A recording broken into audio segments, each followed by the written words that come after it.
In today's lecture, we are going to discuss about the determination of vibration modes of boron trifluoride using group theory.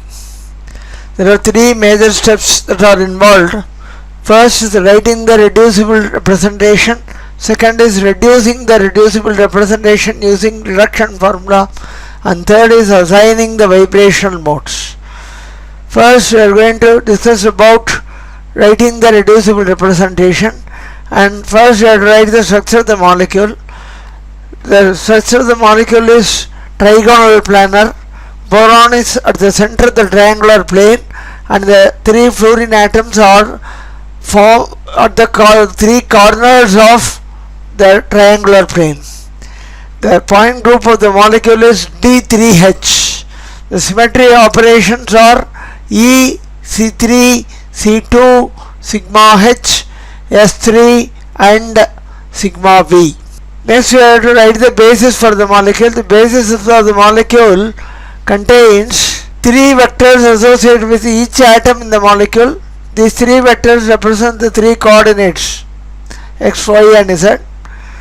During vibration, the position of the atoms will change, and in the position of the atoms change, the coordinates will also change. The number of atoms in boron trifluoride BF3 is 4, and the total number of modes will be 4 into 3 equal to 12. Next we are going to find out the character of reducible representation by performing these symmetry operations, namely E, C3, C2, sigma H, S3 and sigma V on this basis.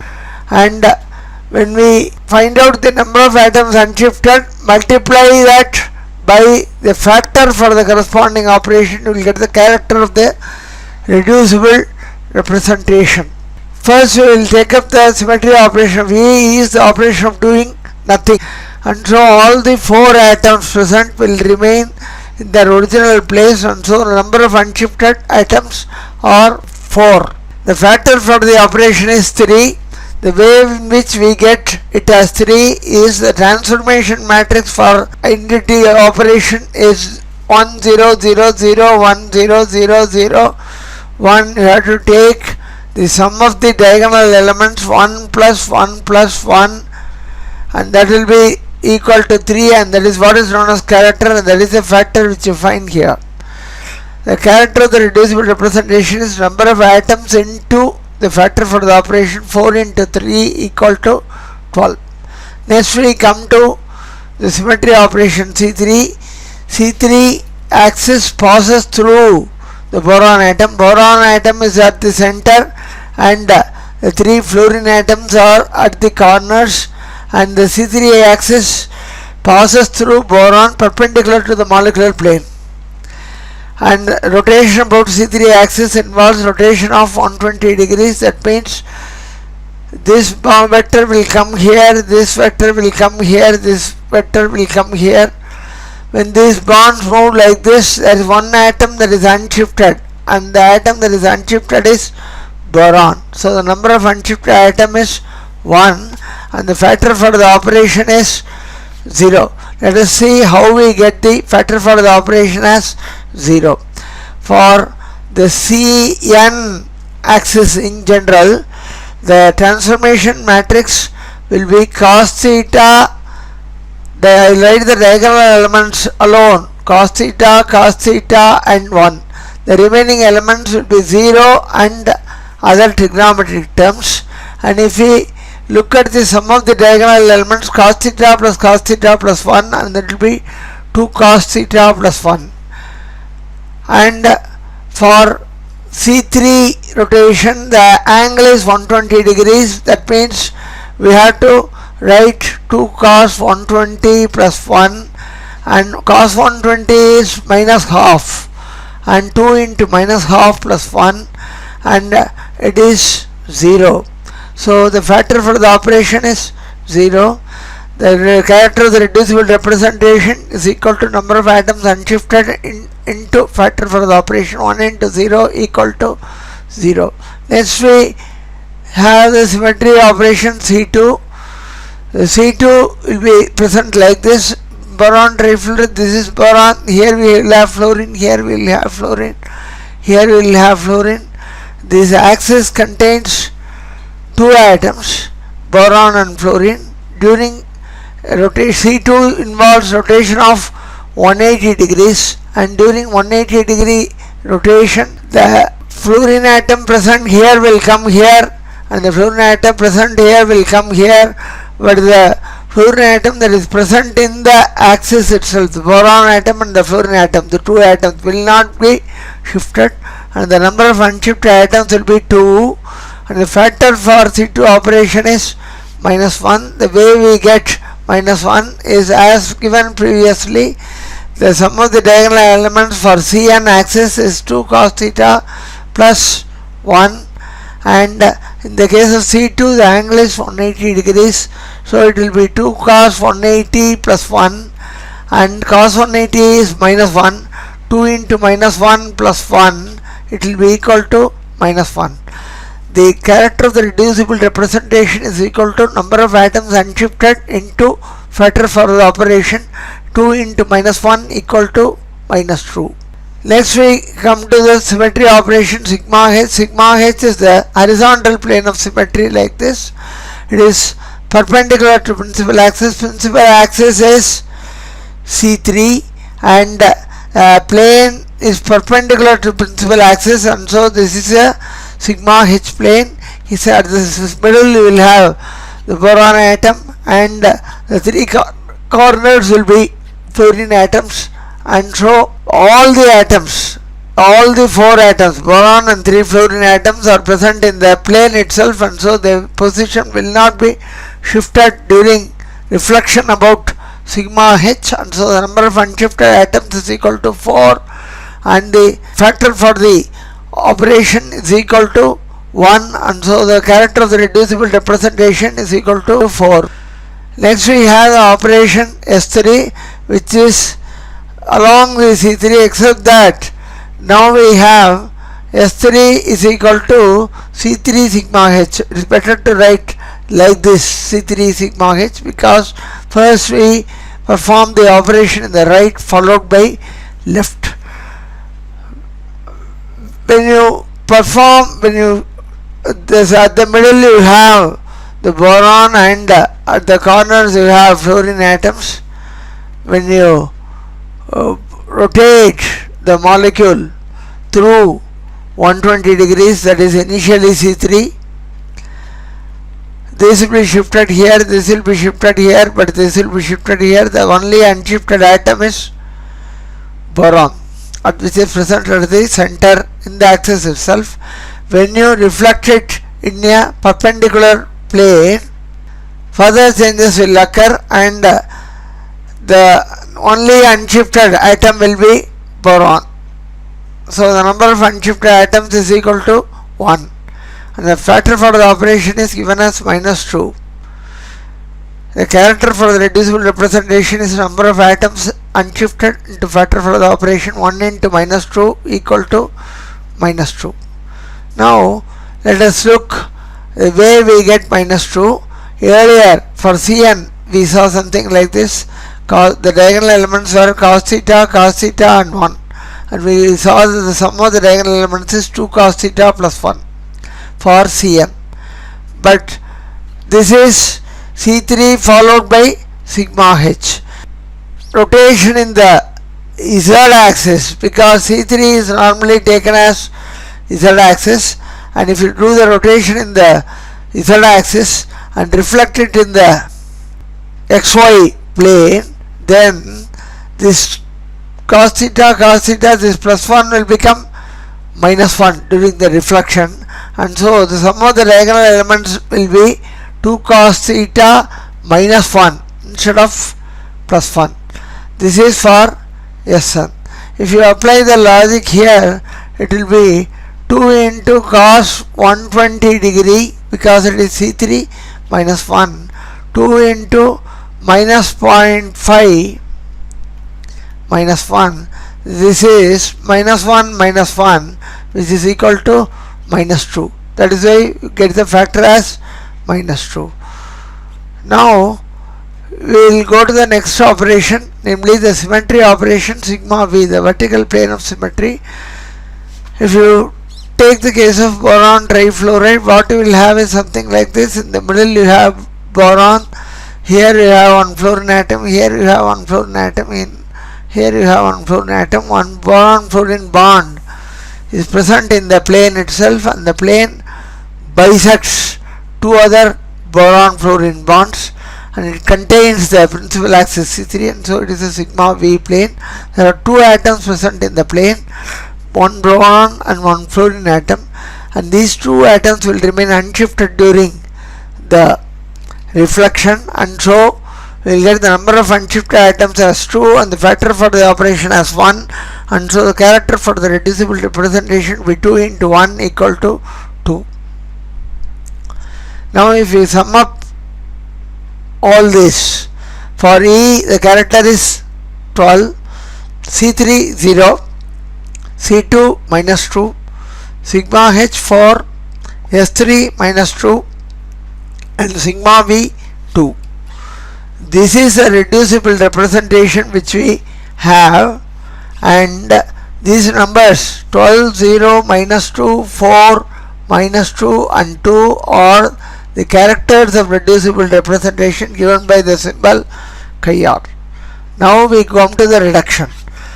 In the top left corner, what is written is a reducible representation, and so the numbers here 12, 0, minus 2, 4, minus 2, 2 represent the characters of reducible representation, that is chi r.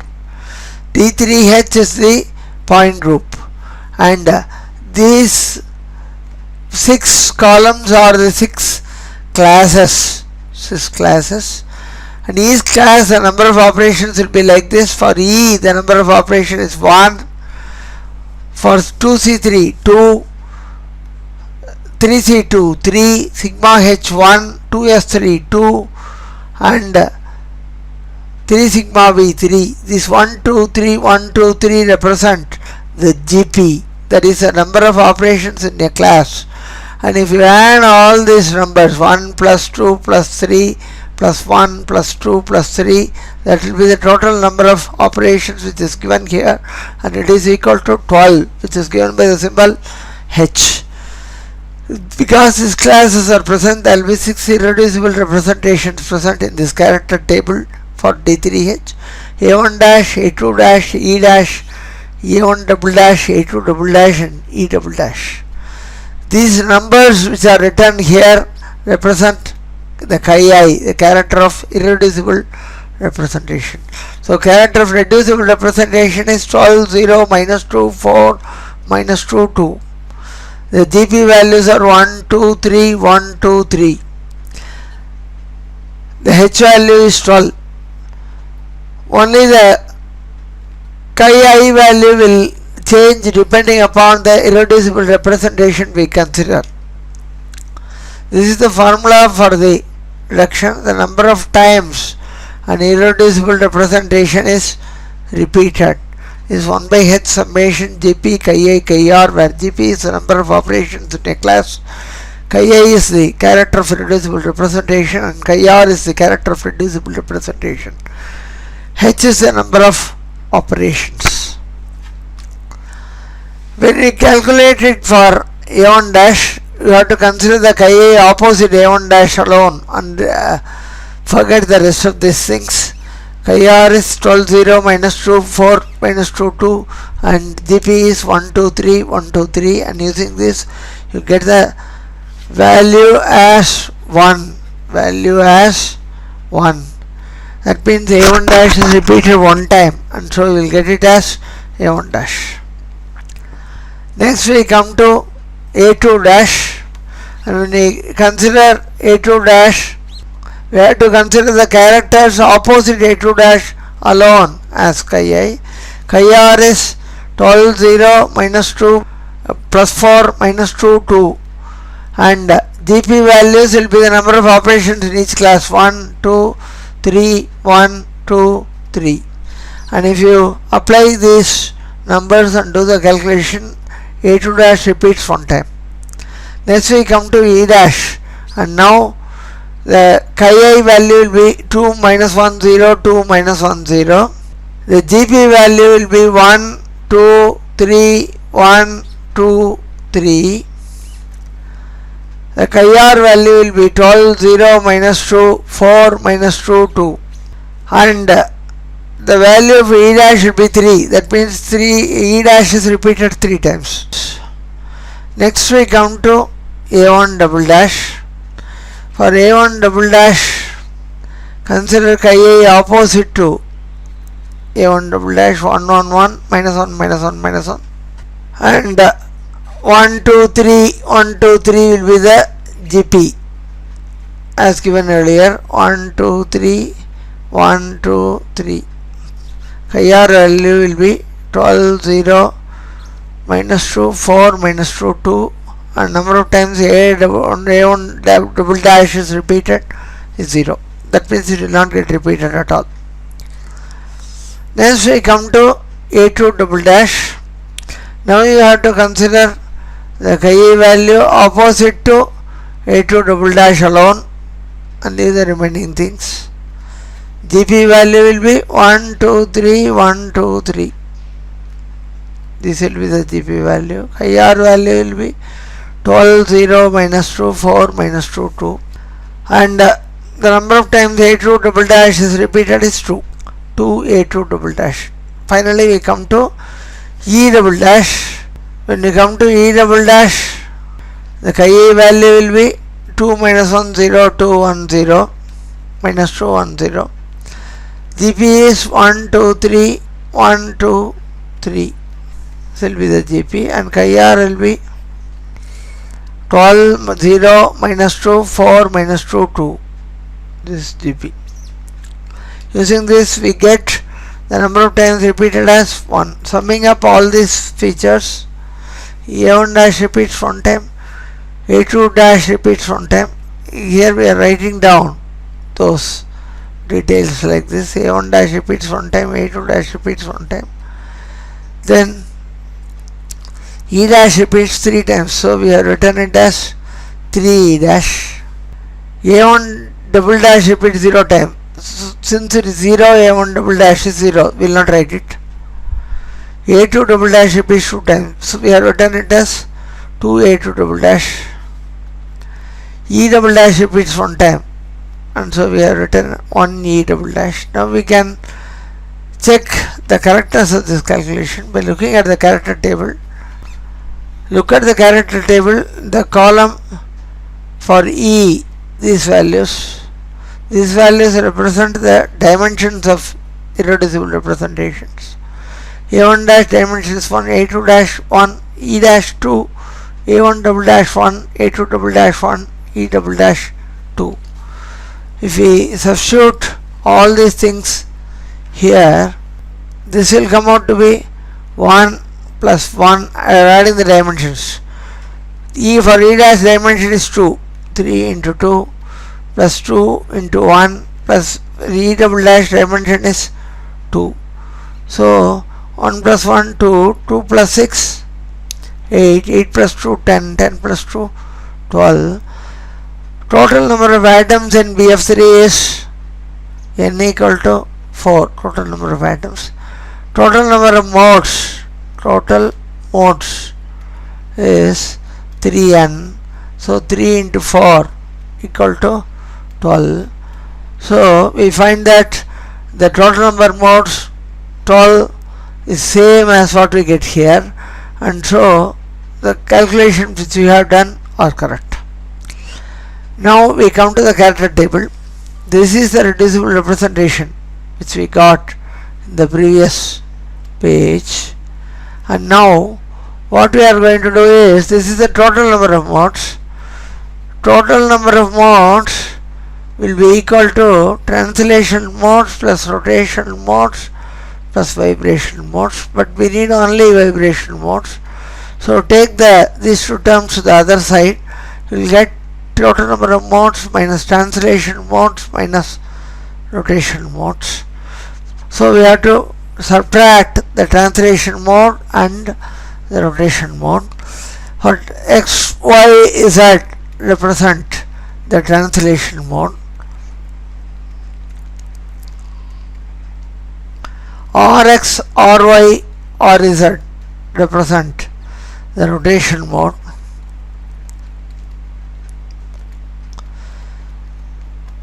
So you look at this, where we get x and y here.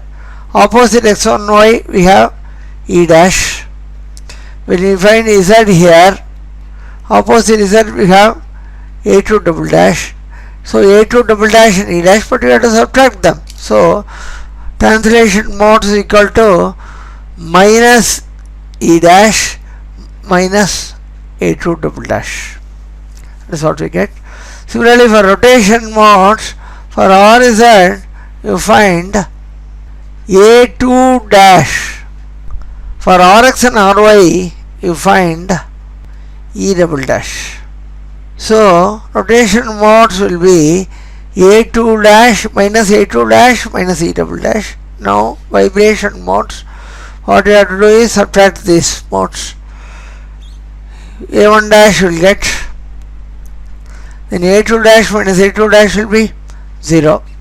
3E dash minus E dash will be 2E dash.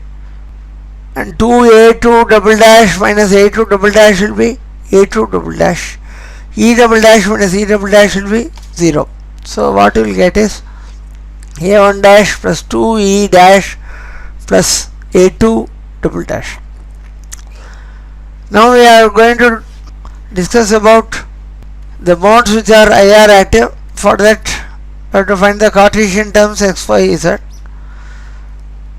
In order to find the Raman active modes, we have to locate the quadratic terms containing x square, y square, z square, xy, xz, yz. Now we'll go one by one. First it is A1 dash. Opposite A1 dash, we have to find out what is present opposite to A1 dash. Opposite A1 dash you find x square plus y square, z square. They are quadratic terms and so they are Raman active modes. Opposite E dash, we will find xy first. They represent the IR active modes. Then we find x square minus y square xy, quadratic terms. They represent Raman active modes. Next we come to A2 double dash. So what we have done is first completed A1 dash, E dash. Now you come to A2 double dash. Opposite to A2 double dash we have Z, and it is IR active. Summarizing this, you find that A1 dash is Raman active, E dash is both IR active and Raman active, A2 double dash is IR active. Thank you.